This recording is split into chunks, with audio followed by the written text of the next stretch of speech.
Women hating to see men be happy. They hate to see it. So many women, even if they're married or have a boyfriend, they're like, ugh, I hate when he's happy. Ugh, he's smiling. Ugh, gosh.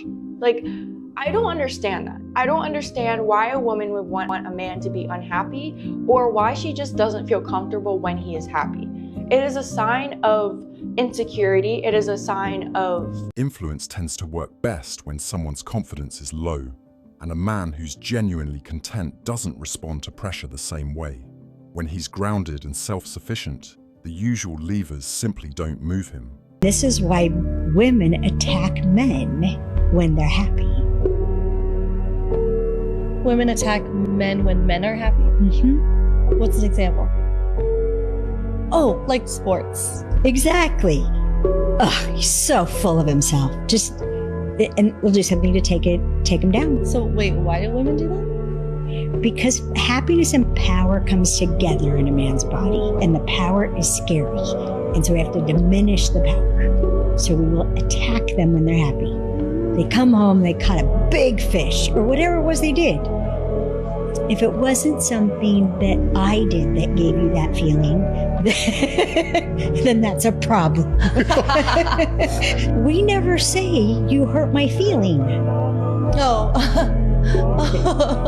You hurt my feelings. Yeah. Because they're all right here, and it feels like you stabbed me in the chest or you crushed. What often happens is that when a man is content and grounded, some people see that surplus energy as something to leverage for their own benefit. Instead of respecting his stability, they view it as a resource to tap into.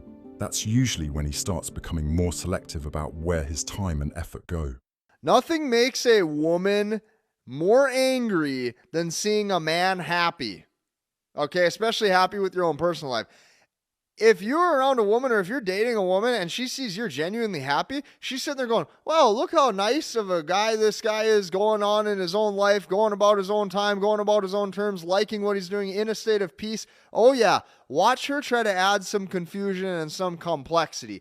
Watch her try to just find things to say and find things to do to make you do more for absolutely no reason. Watch how angry she gets and watch how frustrated she gets just seeing you at ease and at peace. If you like watching that sports game on TV, watch her make comments about it, how it's a waste of time. If you like playing video games, watch her say what a waste of time it is. If you do something productive and you like to go work out, watch her tell you that all you do is sit in the gym. And if you're pretty good at making money, watch her tell you how boring you are because all you do is work.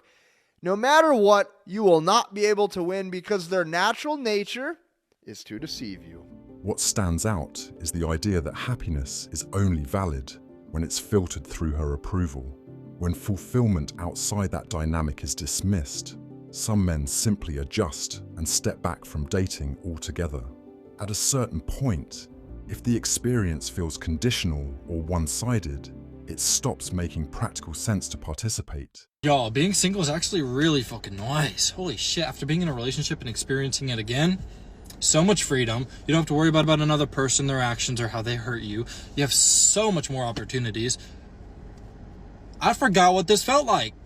And I'm happy I got it. You know what I mean? Like, I used to complain about being single, especially like being gay. It's hard to find someone that you're really into and like get into a relationship, but I really wasn't missing much. And I'm so thankful that I went through what I went through, because now I don't got to do that shit again until I want to. The longer I'm single now, the less I want to be in a relationship. And you know what? I stand on that. A lot of you women don't realize you might be using dangerous words or phrases that affect your man much more than you realize. Most women do this without even knowing it and accidentally kill their man's attraction toward them. Your words hold tremendous power, so whether you speak life or death into someone, it can have a significant consequence to those around you while you are in the center of it all. I used to cuss pretty regularly, if not around people I respect or elderly, and reason being my environment, my choices, my group of acquaintances. I picked up a bad habit. I moved in with these siblings and the brother didn't cuss at all. Never seen him say a bad word, and the more I conversed with him, the more I heard our conversation and thought, wow, my sentence is probably pretty aggressive, pretty nasty sometimes. Not really the type of woman I want to be representing. The more I talked with him, I noticed it more and more. Now, I'm not saying intentionally, but out of the bad habit. And I saw myself in a lighting I had never really seen before, which wasn't very bright. At least not as bright as I want to portray. It wasn't soft, it wasn't love. It wasn't what I wanted my kids to grow up around. So even though I still am on that journey, I still struggle with it. I became very conscious with the words that I say, if I can, and realized that what you say is who you are and a reflection of whose you are. One of the defining challenges of this generation seems to be self-awareness, yet real self-improvement rarely becomes the focus. There's plenty of commentary about the problem, but far less effort directed toward actually evolving past it. Why do you think so many men feel like the dating game is stacked against them right now? God. Men are continued to be persuaded into selecting women who are signaling for short-term dating. And the reason that I say that is men, and this is proven across time, across cultures, they have discernment around short-term dating and mating versus long-term dating and mating. And the reason that that's important is women now, with the cultural changes, with feminism, with the influence of empowerment via promiscuity, they're all signaling for short-term mating strategies. And so men are attracted to these women. They'll sleep with these women. They certainly will come, but they don't stay. And so women say that they want long-term partners, and the expectation of men is to be everything that a long-term mate would be, but they're not signaling the right things for men to commit to, nor would they want to. And so now it's making men the enemy for not wanting to commit to women who are not up to the standards that men have when it comes to choosing a woman to commit to long term. And so the confusion and the frustration for men is that there are no viable, not many viable mates as far as options when it comes to somebody that they could actually settle down with, commit to, and build a family with.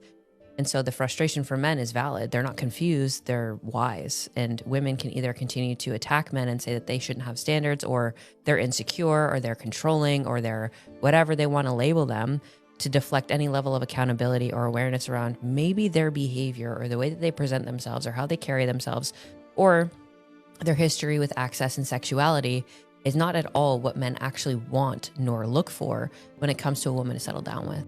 If you pay attention, surface-level priorities aren't exactly hard to spot in certain circles. It's not shocking. People reveal what they value through patterns, and sometimes those patterns speak louder than any debate ever could. Y'all be trying to check and see if y'all nigga cheat. How many times your nigga smiled today? How many times your nigga crack a laugh? Damn. Yeah, a lot of women, they could care less if their man is happy. They're checking that phone. They're checking that Instagram. They're checking all social media platforms to make sure that man isn't cheating. This is why I say women don't have intuition. Because if you had intuition, then you wouldn't be checking to see if your man is cheating. You would know your man is cheating. And if you truly had intuition, you would know that your man is unhappy. And you would do things to make that man happy, because when he's happy, he makes sure you happy. So by making sure your man is good, in return, you're good. But no, check his phone, check social media, see if he's been liking pictures. Let's just nag to death. Yeah, that's it. I enjoy being single, like I genuinely do. And I don't think people appreciate this enough.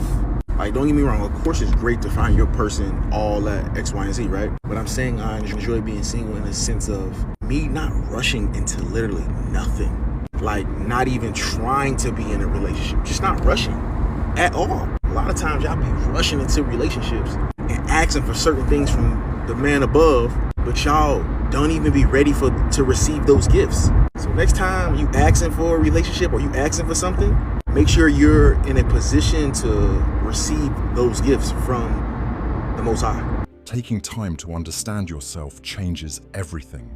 When you know who you are, prioritizing your standards and direction becomes automatic. It's not dramatic, it's grounding, and it makes every other decision clearer. If the message hit, like, comment, and subscribe. Thanks so much for watching, and I'll see you in the next video.